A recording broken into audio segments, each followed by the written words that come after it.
Episode की starting में हम डोंगजू को उसी क्लब में देखते हैं जहां पर हमें एक पास्ट सीन दिखाया जाता है जहां ईयर 2018 में वो फाइट कर रहा था। पहले तो वो अपने ओपोनेंट से काफी ज्यादा बुरी तरीके से पिट रहा होता है, पर आखिर में उसकी वो बहुत ही अच्छी धुलाई करता है और उस मैच को विन कर लेता है। प्रेजेंट में भी वो क्लब में सबकी धुलाई कर रहा होता है, जिसके बाद वो उनकी वॉच को लेकर वहाँ से गुस्से में बाहर निकल जाता है। अभी हमें हाना को दिखाया जाता है जो डोंगजू को बार बार कॉल कर रही थी। डोंगजू उसकी कॉल को पिक नहीं करता। हाना और भी ज्यादा परेशान हो जाती है। वो अपने घर के बाहर ही बैठकर उसका इंतजार कर रही थी। तभी डोंगजू उसे टेक्स्ट करता है कि वो बाद में उसे मैसेज करेगा। डोंगजू फ्रेश होकर जैसे ही बाहर आता है तो वहाँ पर एक बैग को रखा हुआ देखकर वो समझ जाता है कि हाना वहाँ पर आई थी। अब वो हाना को देखने के लिए बाहर जाता है, पर तब तक बहुत देर हो चुकी थी। हाना वहाँ से चली जाती है। अब हम मानसिक को उसके घर में देखते हैं जहाँ पर वो प्लांट को देख रहा था जिसके सारे ही पत्ते झड़ चुके थे। उस प्लांट के ऊपर बस अब 4 पत्ते रह गए थे, जिसके बाद वो अपने यूनिफॉर्म वाले स्टार को देखकर कहता है कि इसमें भी बस 4 स्टार हैं, अब मैं क्या करूँ।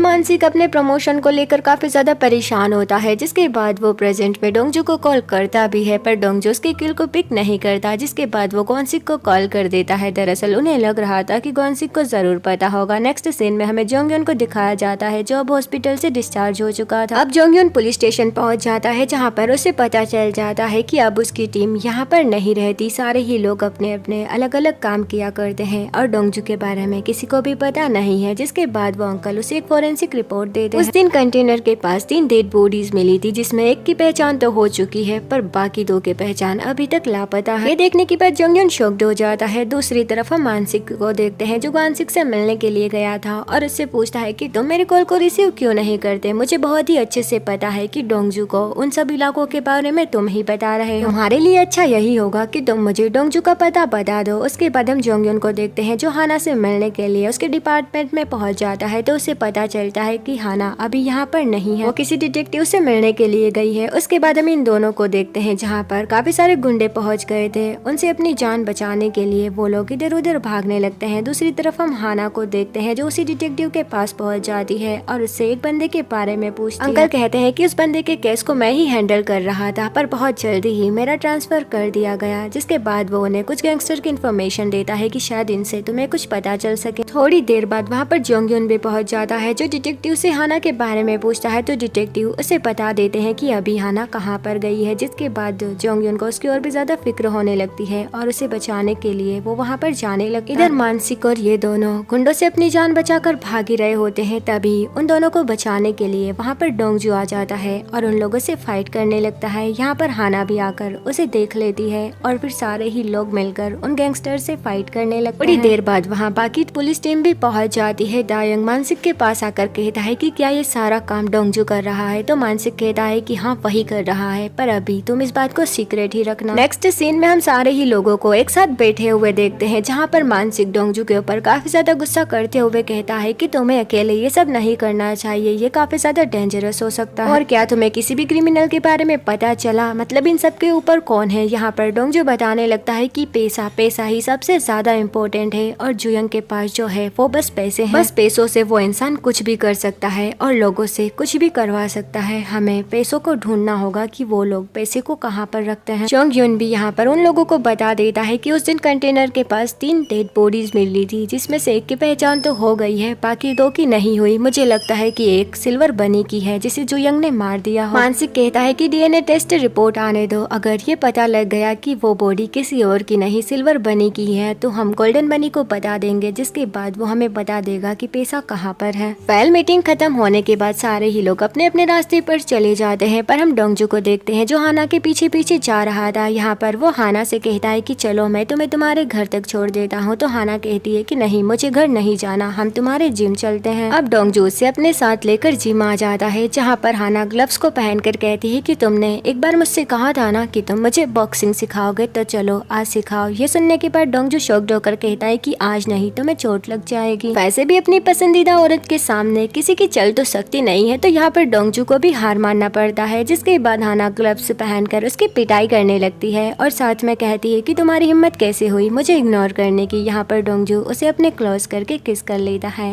और ये दोनों यहाँ पर किस करने लगते हैं। अब हमें हमारे विलेंस को दिखाया जाता है जो अपनी मीटिंग कर रहे होते हैं। यहाँ पर सकजुन काफी ज्यादा परेशान था और वो जुयंग से कहता है कि पुलिस पुलिस को बहुत जल्दी हमारे बारे में पता चल जाएगा, अब हम क्या करें। जिसके बाद फिलहाल के लिए जुयंग पुलिस वाले मेटर को जोंगू को संभालने के लिए कहता है, जिसके लिए जोंगू भी मान जाता है। अब जोंगू जब वहाँ से बाहर चला जाता है तो जुयंग सकजुन के क्लोज आकर कहता है कि हम यहीं पर ड्रग सप्लाई करेंगे। ये सुनने के बाद सकजुन स्माइल करने लगता है। नेक्स्ट सीन में हम यूना को देखते हैं जो अपनी कैंडी बना रही थी। वेल हमें अच्छे से पता है कि ये ड्रग कैंडी होती है। वो काफी सारी कैंडीज बनाती है और लास्ट में थक जाती है। वेल हमें पता चलता है कि वो इतनी ज्यादा मेहनत बस उस लड़की को ढूंढने के लिए कर रही है। वेल यूना काफी ज्यादा थक चुकी थी। जब वो वहाँ से जा रही होती है तभी अचानक से उसे चक्कर आ जाते हैं और लियो उसके पास आकर उसे पकड़ लेता है। अब वो दोनों बैठकर बातें कर रहे होते हैं, जहाँ पर लियो कहता है कि तुम इतनी ज्यादा मेहनत क्यों कर रही हो, बहुत जल्दी हम दोनों इस कंट्री को छोड़कर यहाँ से चले जाएंगे। ये सुनने के बाद यूना कहती है कि नहीं, वो यहाँ से नहीं जा सकती जब तक वो उस लड़की को नहीं ढूंढ ले। अब हमें ऑर्फनेज का सीन दिखाया जाता है। वेल ये सीन पास्ट का होता है जहाँ पर वो लड़की और यूना एक साथ रहा करते थे। उस दिन उस बच्चे को अडॉप्ट करने के लिए वहाँ पर एक फैमिली आती है तो वो लड़की अपनी बजाय यूना को ही उनके साथ भेज देती है। यहाँ पर यूना बताती है कि मुझे वो सबसे ज्यादा अच्छे से जानती थी। उस दिन यूना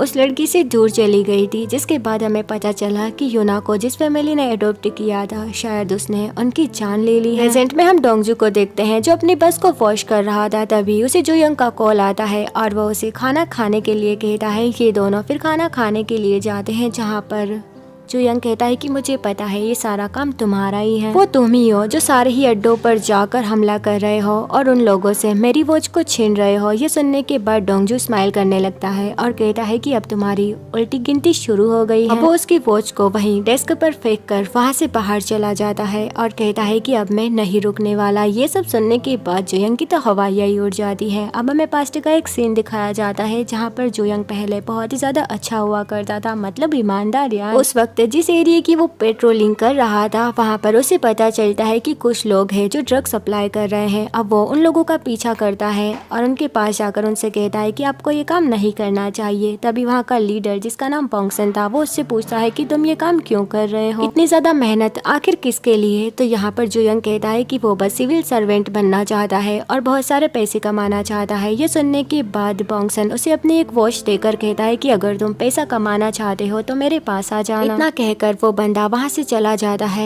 और जुयंग डिसाइड करता है कि अब वो पोंगसन के साथ काम करेगा। वेल ये सीन यहीं पर कट हो जाता है। नेक्स्ट सीन में हम इन लोगों को उसी शॉप पर मीटिंग करते हुए देखते हैं। मानसिक के हाथ में यहाँ पर डीएनए रिपोर्ट होती है, जिससे पता चल जाता है कि वो डेथ बॉडी किसी और की नहीं सिल्वर बनी की ही होती है। जोंगयुन बताता है कि मैं गोल्डन बनी से मिलकर आया हूँ। अब हमें दिखाया जाता है कि उसने जाकर बता दिया था कि जुयंग ने तुम्हारे भाई को मार दिया। मतलब उन लोगों को 2 दांत मिले थे जो दांत किसी और के नहीं सिल्वर बनी के ही होते हैं। गोल्डन बनी काफी ज्यादा दुखी हो जाता है और बताने लगता है कि कैसे जुयंग सारे लोगों को पैसे भेजा करता है, उसके पास बहुत सारे पैसे हैं और उसकी टीम में बहुत सारे लोग हैं जिनको वो पैसे सप्लाई करता है। लीजिए गाइस, इन सारे लोगों से मिलो, यही है जुयंग के साथ काम करने वाले लोग जिन्हें उसने पैसों से खरीद लिया है। उसके पास पैसों का भरा कंटेनर है, पर वो कहाँ है अभी तक किसी को भी नहीं पता। यहाँ पर गोल्डन बनी ने एक बंदे का नाम बताया था जो पोंगसन के साथ उसके टाइम पर काम किया करता था, वही जुयंग के साथ काम करता है। उसका नाम सुनने के बाद हाना कहती है कि इस बंदे के बारे में मैंने भी सुना है। ये बंदा रूस से यहाँ पर आया करता है और ये लोग ऐसे ही ड्रग सप्लाई करते हैं। जिसके बाद डोंगजू जैसे ही उस बंदे का थोपड़ा देखता है तो वो कहता है कि इसे तो मैंने पहले भी यहाँ पर देखा है। अब हमें फिर से विलन्स की मीटिंग का सीन दिखाया जाता है जहाँ पर कमिश्नर और मेयर भी आए हुए होते हैं। वेल कमिश्नर जुयंग को नहीं जानते, इसलिए वो उसे देखकर कह देते हैं कि चल छोटू चाय लेकर आना। ये सुनने के बाद फिर होना क्या था, जुयंग काफी ज्यादा गुस्से में उसे घूरता है और मेयर से कहता है कि जाओ जल्दी से इसे पानी दे दो। अब मेयर खुद ही कमिश्नर को पानी सर्व करने लगता है और ये देखकर तो कमिश्नर की हवाइयाँ ही उड़ जाती है कि आखिर ये है कौन, इतना बड़ा आदमी जिसके लिए मेयर भी काम कर रहा है। मतलब हमारे भोले भाले कमिश्नर तो एकदम फुद्दू आदमी निकले। उसके बाद हम जोंगयुन को मानसिक के साथ देखते हैं जहाँ पर वो मिंजू के बारे में पूछ रहा था कि मिंजू का क्या हुआ, क्या वो हमें ज्वाइन नहीं करेगा। जिसके बाद मानसिक बताने लगता है कि उसका प्रमोशन रुक गया और कैसे वो टैक्सी चलाकर अपनी फैमिली के लिए काम कर रहा है। जिसके बाद हम मिंजू को देखते हैं जो अपने घर जा रहा था। तभी जोंगयुन उसके पास आ जाता है और उससे कहता है कि अगर तुम्हें पैसों की जरूरत हो तो तुम मुझे बता देना। यहाँ वो उससे सॉरी भी कहता है कि तुम्हारा प्रमोशन नहीं हो पाया। तो मिंजू कहता है कि कोई बात नहीं। अब हम हमारी टीम को देखते हैं जो उसी बंदे को ढूंढने के लिए आते हैं। यहाँ पर उन्हें उस बंदे की लोकेशन मिल गई थी। ये लोग एक होटल में पहुँच जाते हैं जहाँ पर वो बंदा जैसे ही उन्हें देखता है तो समझ जाता है कि पुलिस यहाँ पर उसे ही पकड़ने के लिए आई है। जिसके बाद फिर होना क्या था, वो उन लोगों से बचकर भागने लगता है। पर यहाँ डोंगजू अपनी हीरोइक एंट्री लेकर उसे पकड़ ही लेता है। अब वो लोग उससे पूछताछ कर रहे होते हैं। वेल उस बंदे की लैंग्वेज रूसी थी तो यहाँ किसी को समझ में नहीं आ रही होती, पर हाना जो काफी ज्यादा चालाक थी वो उससे रूसी लैंग्वेज में ही बात करने लगती है। अब वो लोग उस बंदे से पैसों के बारे में पूछते हैं तो वो बंदा साफ मना कर देता है कि मुझे इस बारे में कुछ भी नहीं पता, मैं यहाँ से जा रहा हूँ। वो लोग उसे रोकते नहीं है और उसे वहाँ से जाने देते हैं। जब वो बंदा वहाँ से जा रहा होता है तभी डोंगजू कहता है अगर अभी तुम यहाँ से चले गए तो जुयंग तुम्हें जान से मार देगा। ये सुनने की बाद वो बंदा हैरान हो जाता है और कहता है कि पर मैंने तो तुम लोगों को कुछ भी नहीं बताया। ये सुनने के बाद मानसिक कहता है कि तुम यहाँ पर आए हो। जैसे ही उसे ये बात पता चलेगी तो उसे लगेगा कि तुमने मुझे सब कुछ बता दिया। अभी हाना भी कहती है कि अब बस हम लोग ही है जो तुम्हें बचा सकते हैं। जिसके बाद वो बंदा काफी ज्यादा डर जाता है और उन लोगों को बताने लगता है कि पैसों का कंटेनर किस किस लोकेशन पर हो सकता है। वो काफी सारी लोकेशन को मार्क करता है कि शायद यहाँ पर वो पैसों से भरा कंटेनर हो सकता है। जिसके बाद मानसिक कहता है कि हमें ये काम रात में ही करना होगा। नेक्स्ट सीन में हम इन लोगों को खाना खाते हुए देखते हैं जहाँ पर ये अपनी पूरी ही प्लानिंग कर रहे होते हैं। रात होते ही हमारी पूरी टीम अपने मिशन पर निकल जाती है जहाँ पर बहुत सारे वेयरहाउस में वो लोग ढूंढ रहे होते हैं कि पैसों से भरा कंटेनर कहाँ पर हो सकता है। पर यहाँ